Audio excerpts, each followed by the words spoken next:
bit of introduction. Normally we talk about Veterans Day as for the living, and Memorial Day about those who have already given their lives most of the time on the battlefield. My take on, I think that there are a lot of people who have come home from being in combat, serving in the military, that have been injured or have been afflicted with illness or even chemical exposures. And years later, they have also died, and in my mind, that's no different than if they were killed in the field of battle. Today, I want to talk about God is with us, and He is helping us.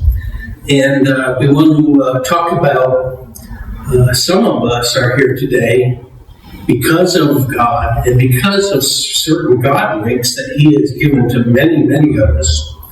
And today, my God winks are going to talk about healing some emotional scars of veterans. I don't know who the quote is, but it says, "In war, there are no unwounded warriors."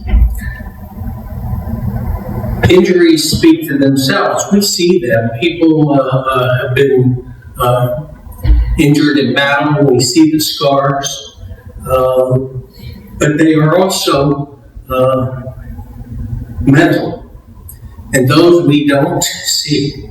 That might be those exposures to illnesses that create those. It might be chemical imbalances. It might be the experiences that were horrible that they went through.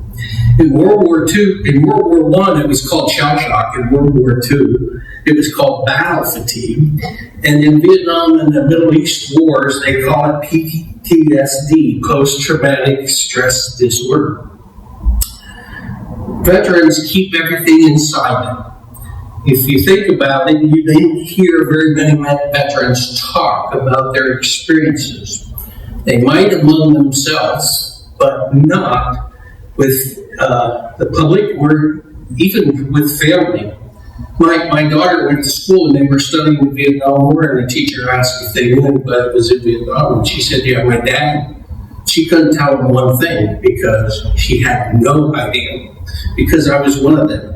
I kept everything inside. The problem to that, and we see it today, is that the number of veterans, especially right now the Vietnam veterans, lead our nation in homelessness and suicides. So, God has been helping us to promote the healing of these veterans. I think you need a little bit of feeling for where I was stationed. It's the Naval Support Activity, Da Nang. Da Nang being a major city in the northern part of South Vietnam. It was actually about 90 miles from North Vietnam. It existed from 1965 to 1972, and today yet, it is the largest shore command in the history of the Navy. It was made up of sailors and Seabees. Seabees are like the Army Corps of Engineers. We build, we fight, we built barracks, we built roads, we built bridges, we built airport facilities. We also built homes for the Vietnamese. We established water supplies and sewage systems and did all kinds of those projects as well. Our mission was to supply, in addition to that, was to supply the 3rd Amphibious Marines. They were all over from North Vietnam to about 200 miles south. And that was our area. We maintained the roads, we gave them supplies and all of those types of things. There were about 30,000 Navy personnel assigned over that period of time. So that's about 5,000 every year, rotating in and out. And I had the opportunity. I spent 2 years in that command. When I came home, I said I was one of those people that kept everything inside, and I wanted to talk to a few buddies. I never made the efforts And then God gave me his very, very first God wink. I was the director of, now they call it the director of Dauphin County Public Safety. PEMA, Pennsylvania Emergency Management Agency, had started a new computer software program to help manage disasters and emergencies. They gave the base unit to every county in the Commonwealth, and then they said, there's a conference in Washington, D.C., and every director has to go and sit into that conference, and if you don't go, we're going to reduce or take away all of your federal funding and sit because they control the pass-through federal funding. So away we go to Washington, D.C., and I ended up pairing up with a man named Len Bigelow. I knew him, but not well. He was the director from Montgomery County. And as we sat through, we figured out that we were in this giant infomercial, and they were trying to sell us add-ons to the software. And Len Bigelow, as it turned out, was an Air Force officer flying combat missions over Vietnam out of the Da Nang airport.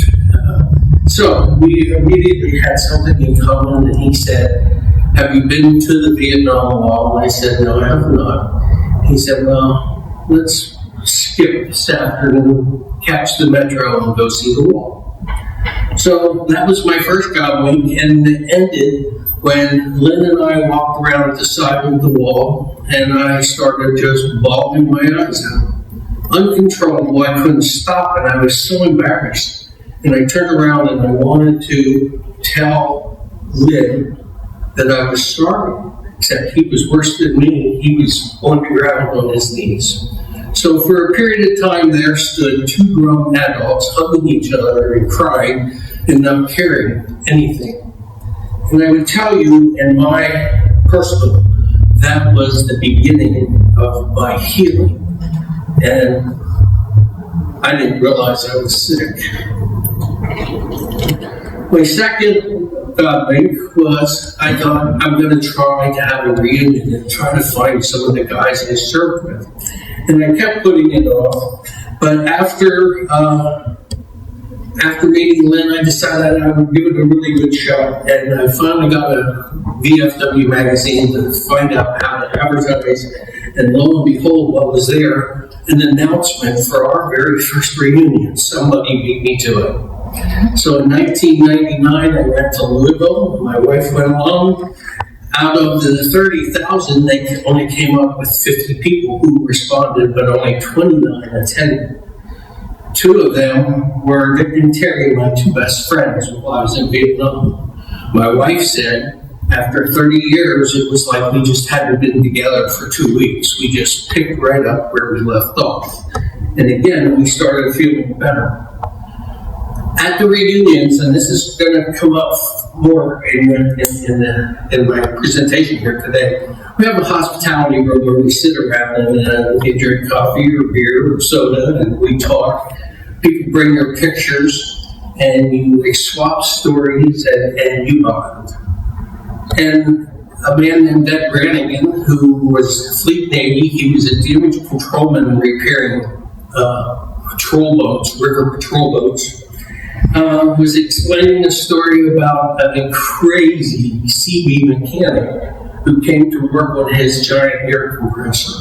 And the more he talked, I realized he was talking about me. And I went and I got my picture book, my book of pictures, and came back, and we had, for whatever reason, we had taken a picture of our giant crane unloading it when we brought it back after it was repaired. And I said, do you mean this air compressor? Ed and I have become very, very good friends. We are now both officers in our association. And again, it was another one of those healing moments. The next God wink that occurred was 2001 Lancaster. We hosted the reunion in Lancaster. And we were still pretty new. It was only our second reunion. And we decided that our memorial service, since we didn't know all the names of the people that had been killed in action from our group in Vietnam, because it was so huge, We do have those now. We decided to do a memorial church type service, and I led it. A couple other people were with me. We did singing. We did the whole thing. When it was done, nobody got up to leave. There were like 50 veterans this time instead of 29. Most of them had their wives with them, and they just sat there, and almost all the veterans were crying. I didn't know what to do. I started with the guys that were up front doing the service. We started walking back and talking, and eventually everybody got up, and they had some very kind things to say. And they said, this is the first time that I felt like this since I came home. So, we put our heads together and said, as a group, we are starting to help people heal that did not know they were sick. Since that time, I have become the vice president. I take care of our memberships, which now is 2,000. Remembering that 23% of Vietnam veterans, that's all that remain, all the rest have passed.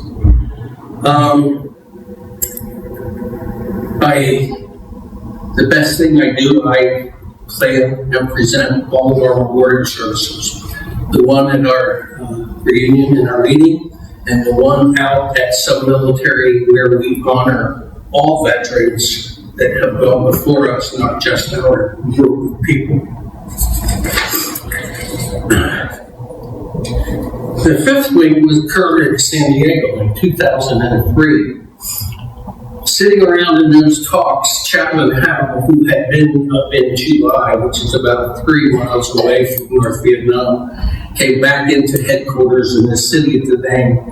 And as he got to the headquarters, we took rocket attack, and a young Navy person that had just been there 2 or 3 days ran out the front door just as the rocket went off, and he wasn't injured physically, but the blast blew him off his feet, and the chaplain saw that, and he got up to run again, and he was yelling and carrying on. The chaplain knocked him down and laid on top of him, and calmed him down and waited till everything cleared before he left him back up.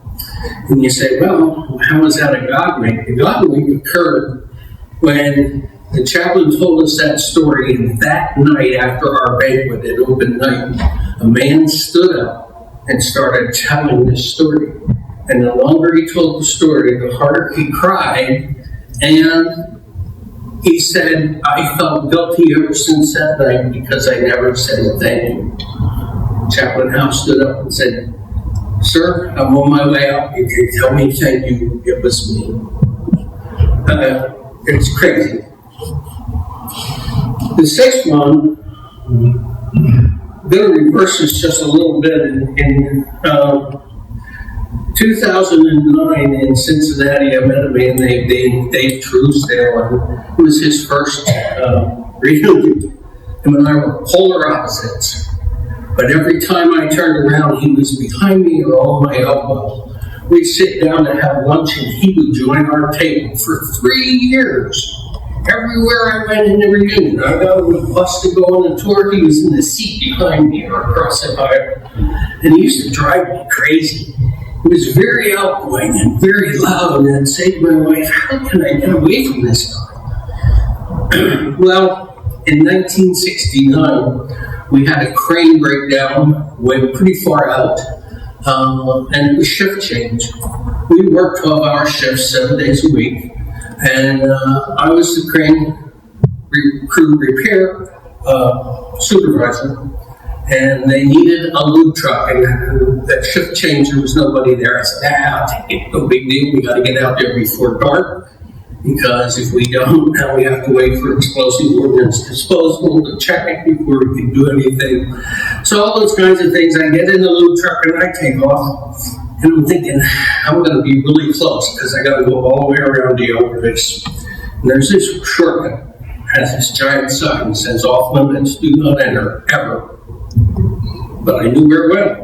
And for 1.5 years, we used it, but only during the daytime. So I'm thinking, I can get through there before dark, and I did the cut. And I got halfway there, and it was the monsoons, and the road was underwater. I stopped, and I'm really upset because now I know I wasted time. I got to turn around and go. Then I see a little Vietnamese pickup truck go through, and I'm thinking, he's only this high. My truck's this high. I can do that. What I didn't take into consideration is the difference in weight. When the road collapsed and my truck is hanging in the rice paddy, there I am. So on the radio, I call for help. And they tell me that they're dispatched a wrecker. And then I got tired of waiting, and I called and said, "Hey, where is it?" They said, "He should be there soon." And at that time, I came under fire. There were about 10 Vietnamese coming through the rice paddy shooting at me. And I called on the radio and said, "I'm under fire." My biggest concern was he wouldn't keep coming. He'd turn around and go, "Oh, I'm going to wait for more support." But he did. This guy came screaming in this wrecker broadside of it. And as I told the pastor, he got out of the wrecker and grabbed the hook, and he's going to throw it in the back of my truck. And the words that he's telling me, I can't say in this building. He was pretty excited. And I never went so fast backwards in my whole life. I'm shooting back, he's hooking up, and we're driving. We'll holes in his truck, my truck, and we were so shook, we just sat in the truck. I went back to the base, dropped it. They picked me up, took me back to my base. I never even asked his name, didn't know who he was. In 2013, 4 years after I first met Dave Truesdale, who I couldn't shake and couldn't get rid of, at one of these sitting around the tables, I was telling this story. I'm halfway through, Truesdale stops me and finished it. He was the wrecker driver. Got me number 6, and he lives just outside of Binghamton, New York. We have become good friends. I think we've both mellowed because we get along really well. The 7th God week was Bridge Ramp, and it was just this past year at Knoxville's reunion that this occurred. Bridge Ramp is an indelible memory in my mind. It was a place where they brought in, on smaller ships, they brought in supplies. It was about a mile from the airport. They brought in all the ammunition, including the bombs and rockets that were on the planes. And on February the 27th of 1969, at 11 o'clock at night, one of the ships loaded with all those types of ammunition took a direct rocket attack. The explosions continued going off for over an hour. It was the largest loss of Navy life in a single incident in the whole Vietnam War.